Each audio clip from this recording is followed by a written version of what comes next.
Hello my dear friends. Today I am going to explain the subtopic conical pendulum. It is on the page number 9 in your PDF. See first what is the conical pendulum.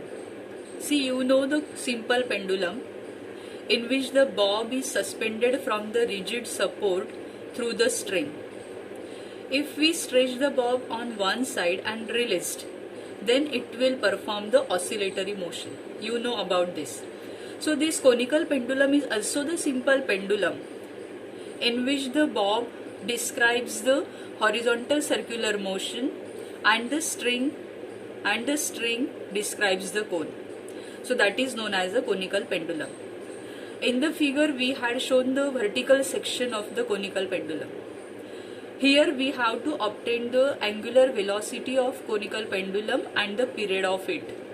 So for that, let us consider m be the mass of the bob, l be the length of the string, theta is the semi-vertical angle, to is the tension along the string. Now whenever this bob performs the horizontal circular motion, it moves along the circumference of the circle. So consider the particular position B of that bob. At this position, two forces are acting on the bob. One is vertically downward direction, that is the mg, that is the weight of the bob. And one is tension along the string, that is the to. So two forces are acting on the bob, mg and the to. Now let us consider this to is resolved into two components, to cos of theta and to sin of theta.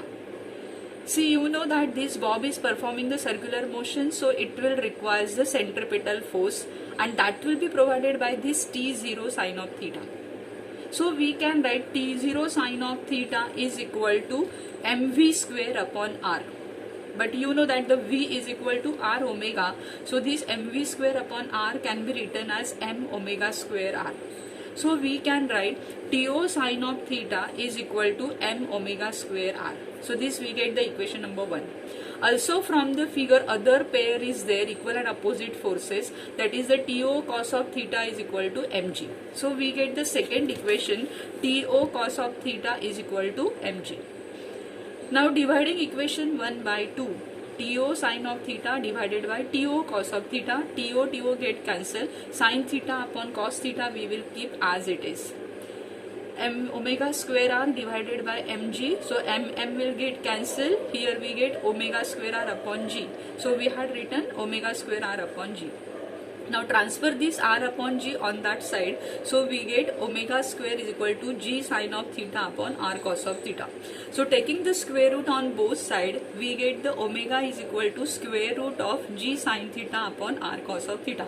So this is the required expression for the angular velocity of the conical pendulum. You have to remember this formula. So what is the formula? Omega is equal to square root of g sin of theta upon r cos of theta. Similarly, we can obtain the expression for the period of the conical pendulum. We know that the angular velocity is equal to 2 pi upon t. Therefore, t we can write 2 pi upon omega. Also, just now we obtained the expression for the omega, that is equal to square root of g sin of theta upon r cos of theta. Now from this figure, we can write the sin of theta. See, this is the right angle triangle form here. Here it is the theta.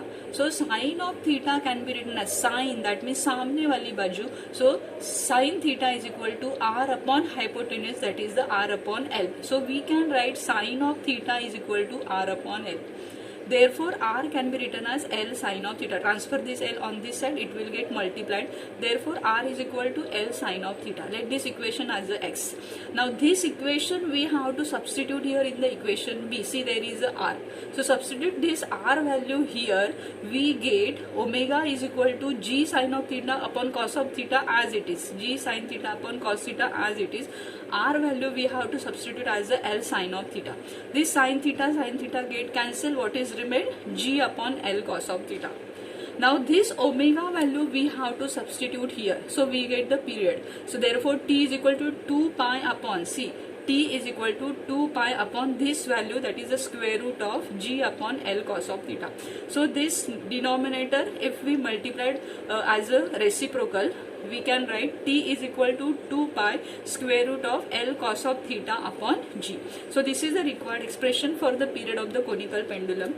Now we can write the equation for the frequency of that conical pendulum. You know that the frequency is equal to reciprocal of the period, so 1 upon t. So we have to write the reciprocal of this, so 1 upon 2 pi square root of g upon L cos of theta. So this is the expression for the frequency. So in this way we learn today the conical pendulum. You just go through the derivation once again, write down twice, and at least once you have to write, and without referring the notebook. Thank you, students.